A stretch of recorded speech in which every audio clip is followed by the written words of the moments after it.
Yes, that's good. Yes, I got your message. Yes. Good. Things are very okay.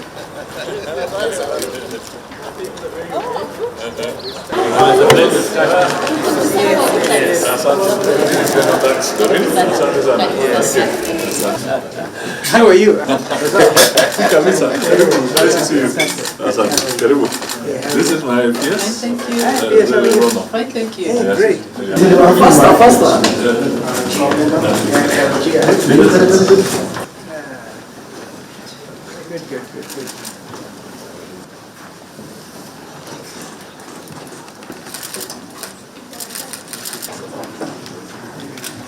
Ladies and gentlemen, can I kindly request that we be outstanding?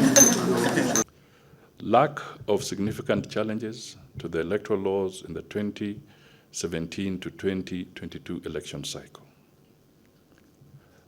Though recommendations were made, only late changes through the Political Parties Amendment Act, which were more political than transformative, were affected to the electoral law. The last comprehensive review of electoral law was in 2016 by the Joint Committee led by Governor James Orengo and the former Governor Kiraitu Murungi while serving in the Senate. The changes directly impacted the 2017 election and largely influenced the Supreme Court's decision in the incidental presidential election petition, Raila 2. I am of the view that given the dynamic nature of Kenya's political and socio-economic landscape, it is necessary that discussions on the electoral law reforms should begin immediately and that enactment of necessary electoral laws be done at least 12 months before the 2027 elections. And this is so critical because even as we speak, I don't know how the team will tackle this, because we also have cases. People are actually challenging the validity of the census numbers. And those matters are in court. And if it happens that those censuses are declared invalid or they get their way on their petition, then what does that mean for the process that is going on and where we are going?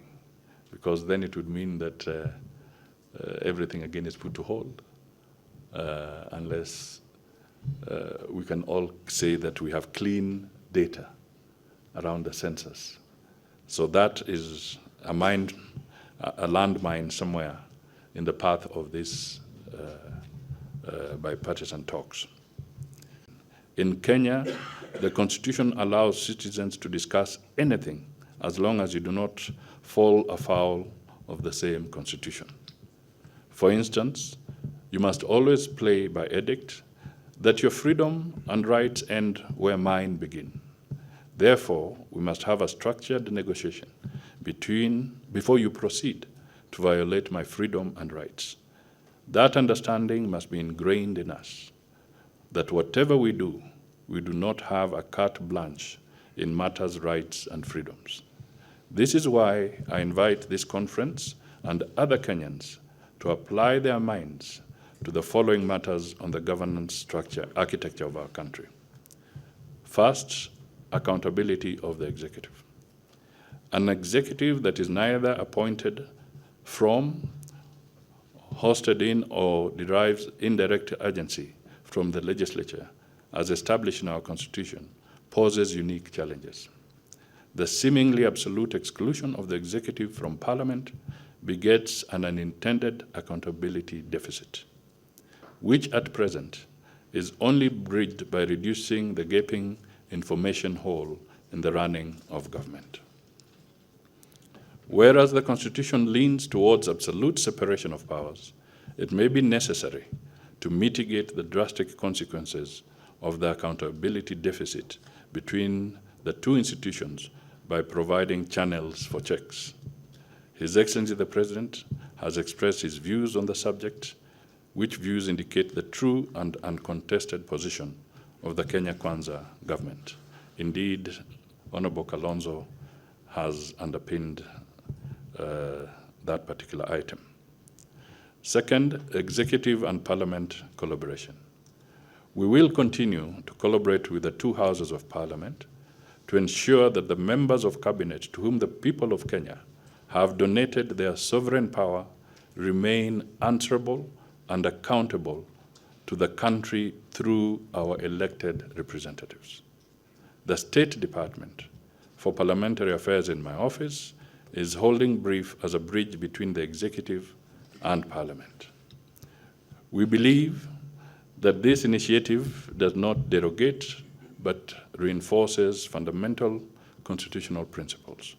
Preliminary indications are that this experiment is working quite well in ensuring the executive does not lag behind on parliament expectations. Third, the balance of power between the two houses of the legislature. This remains an area of frequent controversy. Whereas both houses derive their mandate through direct election by the people, there remains a subsisting imbalance between the powers of the two houses.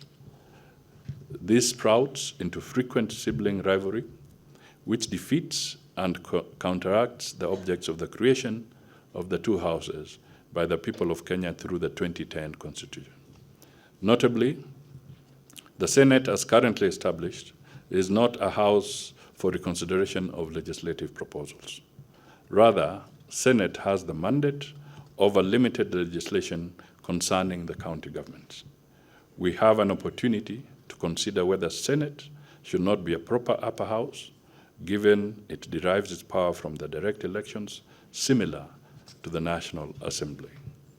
Settling this will lead to the harmonization of duties of the two houses for the benefit of the constitutional development. And we are beginning to see quite a number of challenges between those two houses. So that's an area that we need to really focus on. The fourth item is implementation of the two-thirds gender principle. The Constitution expressly provides for the enactment of legislation towards the realization of the two-thirds gender principle within 5 years of promulgation. This is despite several court decisions directing Parliament to fulfill this mandate, the Chief Justice's advice to the former President to dissolve Parliament for failure to do so. So for 13 years, the country has struggled to understand the necessity or indeed the relevance of the two-thirds gender principle, constitutional amendments that have been proposed on this matter. Some of the recommendations